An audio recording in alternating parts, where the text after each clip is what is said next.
저는 위대하고 존귀하신 하나님이라는 제목으로 말씀을 보기를 원하는데요. 여러분, 오늘 본문을 읽으면서 어떤 느낌이 드셨습니까? 굉장히 좀 답답합니다. 굉장히 두렵습니다. 그리고 그 주님의 하나님의 그 엄격한 그 심판의 그 무게에 두려움에 짓눌리. 오늘 본문은 하나님의 백성이라고 하는 남유다가 너무 큰 악행을 저질. 그래서 하나님은 이 남유다를 향하여서 심판을 하시기로 결정하셨습니다. 그리고 그 심판에 대한 명령, 말씀이죠. 그 심판의 말씀이 오늘 이 말씀이에요. 하나님이 굉장히 단단히 분노하셨습니다. 화가 나셨습니다. 하나님과 언약을 맺은 이 거룩한 백성이어야 될 이스라엘 백성들이 하나님을 존귀하게 여기는 삶이 아니라 죄악된 삶을, 세상의 삶을, 우상을 따라가는 삶을 살고 있기 때문입니다.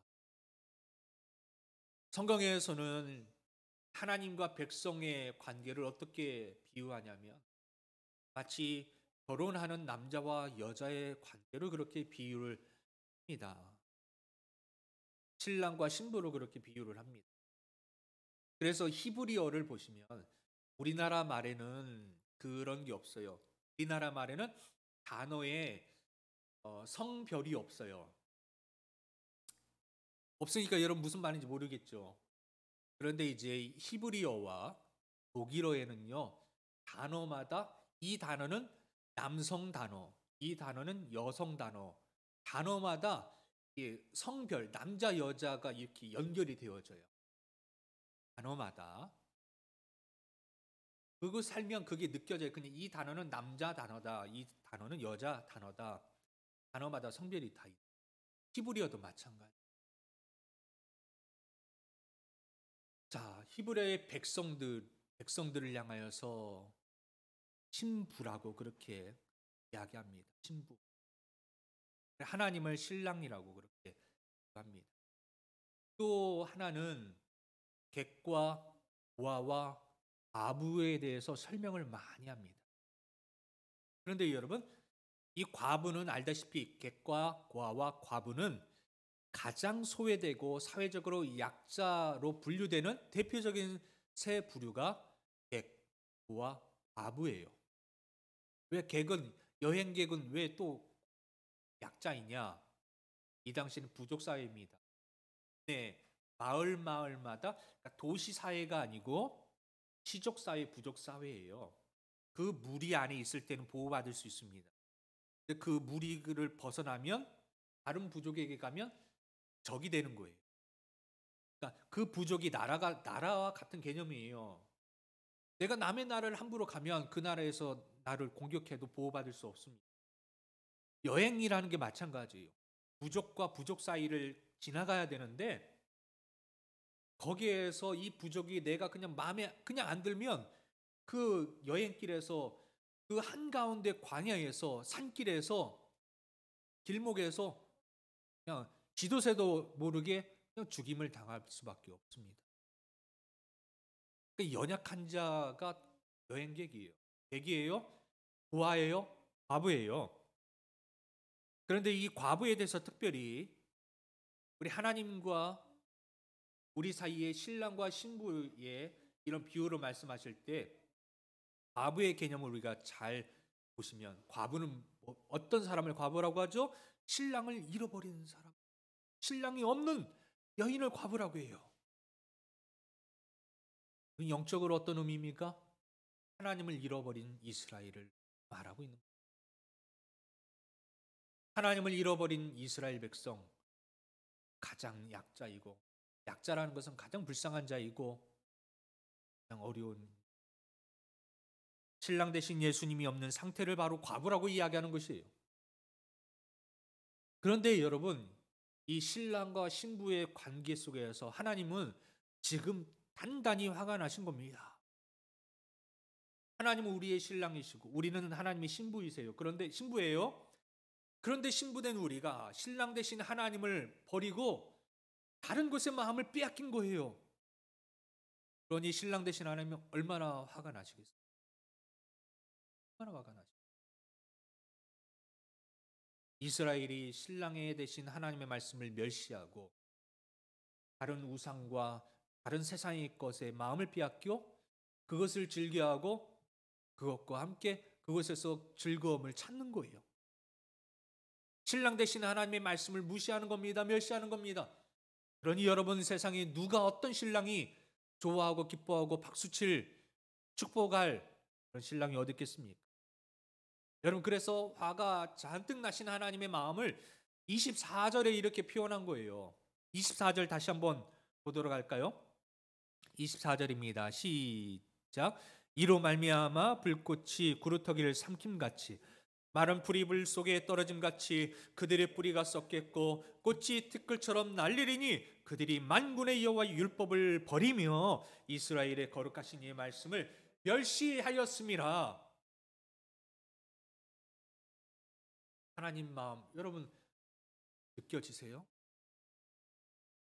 반대로 여러분의 신랑이 내가 아닌 다른 여자에게, 다른 사람에게 마음을 빼앗기고 그곳에서 즐거움을 누리고 그곳에서 평안을 누리고 다른 집에서 안식을 찾으면 여러분, 그 안에 나의 마음은 어떻겠습니까? 무너지고 정말 살 수가 없지. 여러분, 하나님은 질투하시는 하나님이라고도 말씀하십니다. 그 말씀은 하나님은 우리가 하나님을 사랑하기를 원하세요. 다른 데 우리의 사랑을 빼앗기기를 원치 아니하십니다. 이처럼 하나님의 말씀을 무시한 이스라엘 백성들이 는 하나님의 무서운 심판을, 어떤 심판이냐? 24절 말씀처럼 첫 번째로는 불꽃이 구루터기를 삼킨 같이 마른 풀이 불 속에 떨어짐 같이 그들의 뿌리가 어떻게 된다고요? 썩는. 마른 불꽃에 들어가면 어떻게 됩니까? 그냥 순식간에 사라져버립니다. 흔적도 없이 사라집니다. 불이 붙었는지도 모르고 그냥 없어져 버리는 거예요.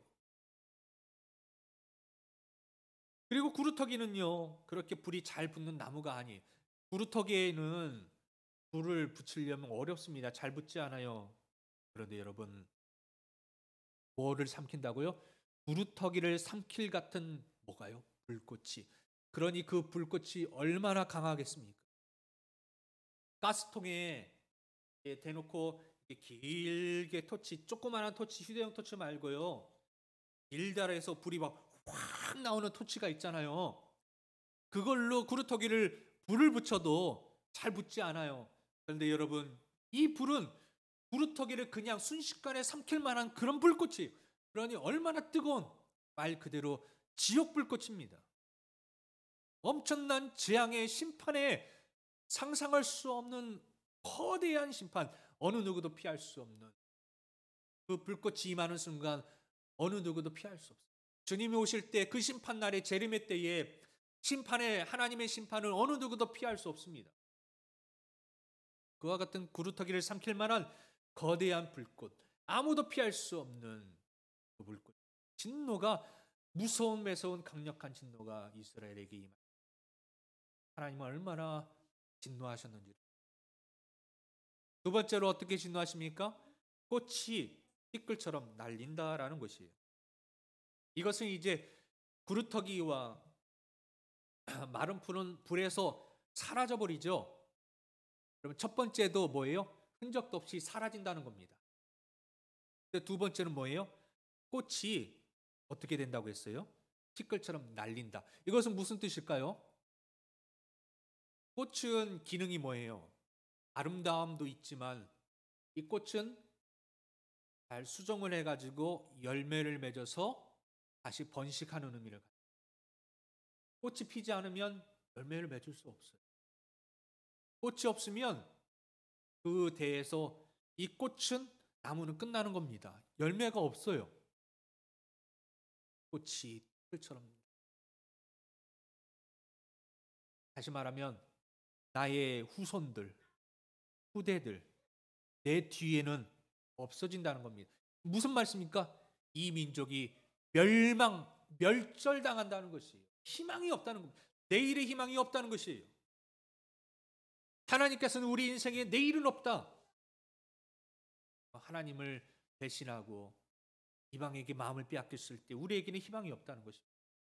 우리 인생은 불꽃에 살라져서 아무것도 없이 흔적도 없이 사라지는 것처럼 그런 인생이 될 것이고, 꽃이 티끌처럼 날려가서 우리의 앞날이 아무런 희망이 없다.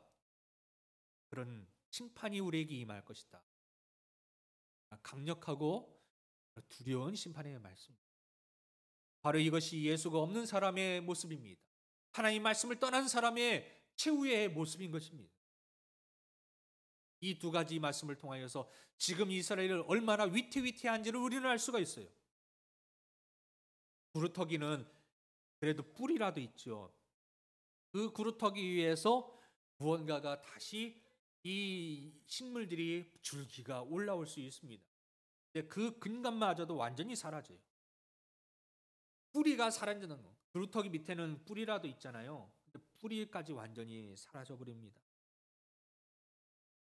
송두리째 뿌리까지 다 구루터기에 사라지면 뿌리도 사라지는 거예요.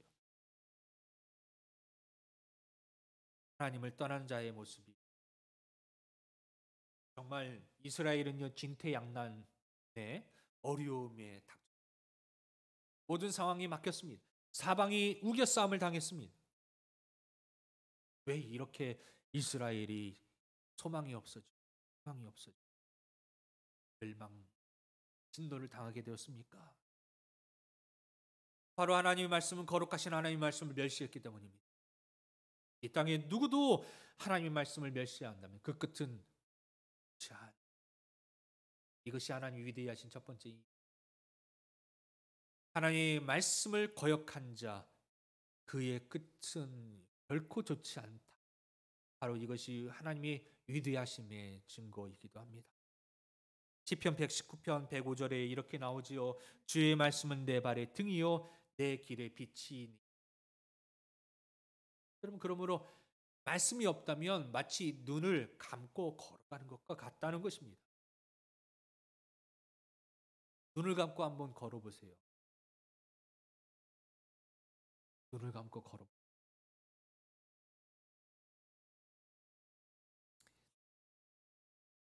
아니면 그것도 안 되면은 눈을 감고 한쪽 이거는 이제 나이를 구분하는 건데요.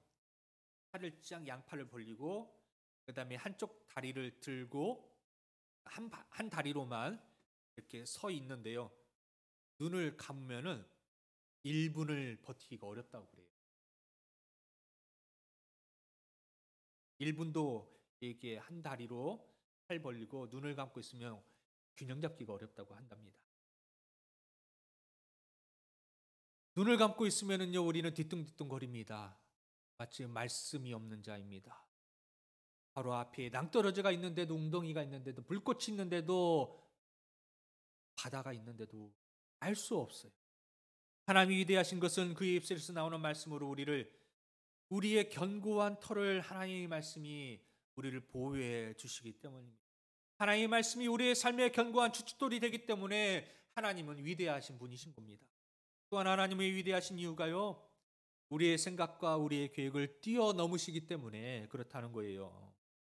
하나님의 섭리는 우리가 이해할 수 없는 놀라운 하나님의 섭리가 그 안에 있습니다. 오늘 말씀에 보면은요, 상황이 그럴 수 있지만 또한 이해가 되지 않는 부분들이 있어요. 무엇이냐면 이 하나님이 이 백성을 선택하지 않았습니까? 선민이지 않습니까? 그런 선민이라고 불리는 이스라엘이 지금 하나님의 말씀을 멸시하고 하나님의 말씀을 거부하고 있는데요. 26절 보도록 할까요? 26절 시작. 또 그가 기치를 세우시고 먼 나라들을 불러 땅끝에서부터 자기에게로 오게 하실 것이라. 보라 그들이 빨리 달려올 것이로되. 아멘.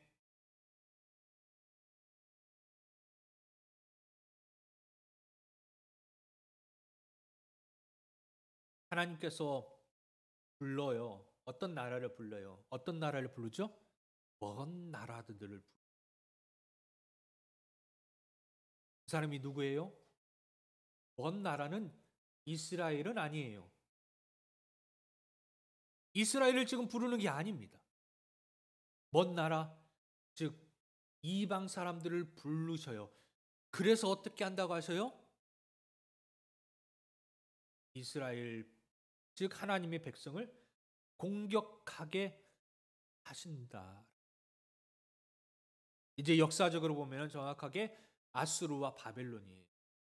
양 국가를 통하여서 이스라엘을 침공하게 하십니다. 이웃 나라, 이방 나라, 먼 나라를 불러서 하나님께서 심판하게 하십니다. 27절 이어서 보도록 합시다. 시작. 그 중에 곰핍하여 넘어지는 자도 없을 것이며 조는 자나 자는 자도 없을 것이며 그들의 허리띠는 풀리지 아니하며 그들의 들매끈은 끊어지지 아니하며 얼마나 여러분 무장이 되었는지 허리띠가 풀리지 않고요. 들매끈도 끊어지지 않고요. 얼마나 잘 준비했는지 허술하거나 만만하게 보이지도 않고요. 조는 자나 자는 자도 없고요. 철저하게 준비된 마음가짐과 자세를 가지고 그 다음에 28절과 29절을 보시면은요. 28절과 29절 한번 보세요. 화살은 날카롭고 모든 말은 당겨졌으면 이미 준비가 됐어요. 뭐요? 이스라엘을 공격할 준비가 이방 나라가 이미 다 된 것입니다. 최신식 무기로 무장했어요. 말굽은 부싯돌 같아서 부싯돌 부딪히면 불꽃이 튀어요. 그 정도로 말굽이요. 불이 났게끔 달린다는 거예요. 쏜살같이 달려든다는 거예요.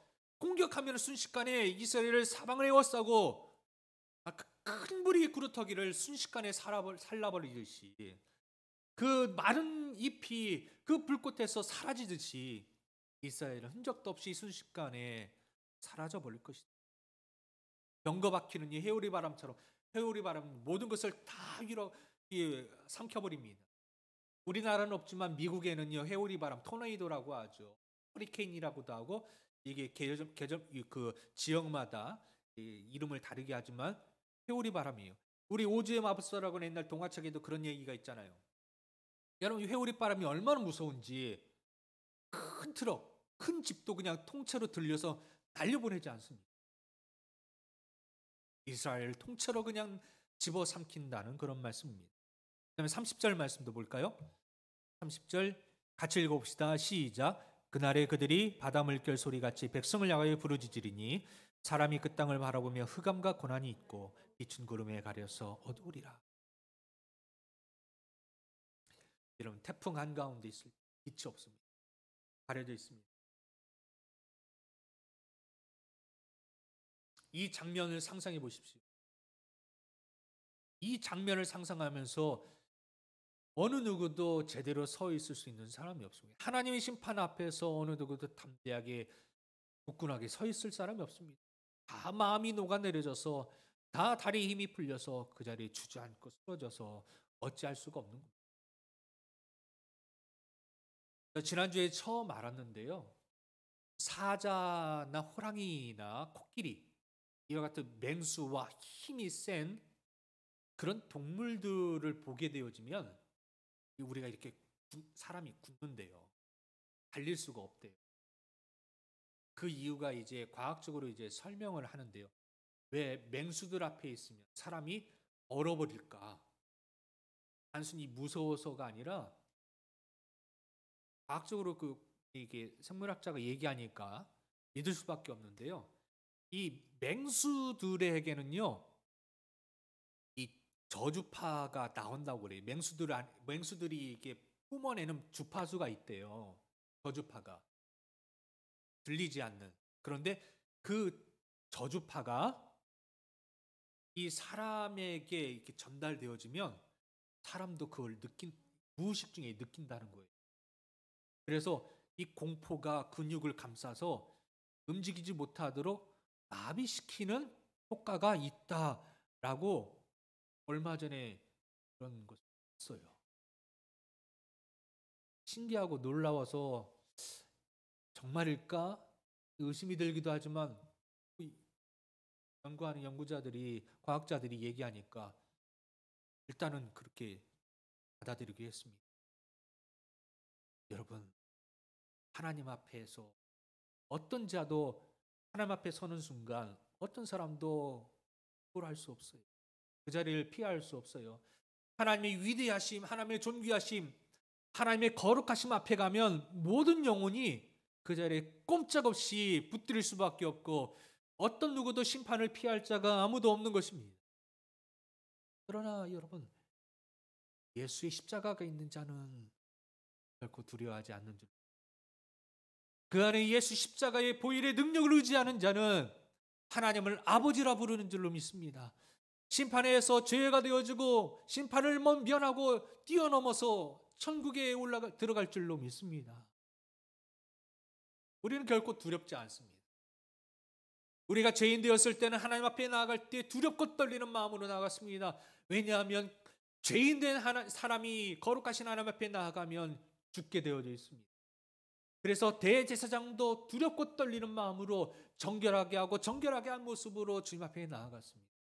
그러나 예수님께서 이 땅에 우리를 위해서 2000년 전에 아기 예수의 모습으로 오셔서 그를 믿는 자마다, 십자가에 달린 예수를 바라보고 믿는 자마다 이제는 두렵고 떨리는 마음이 아니라 담대히 성소로 들어갈 수 있는 이 복음의 물, 생명의 물을 우리 하나님께서 우리에게 주신 줄로 믿습니다.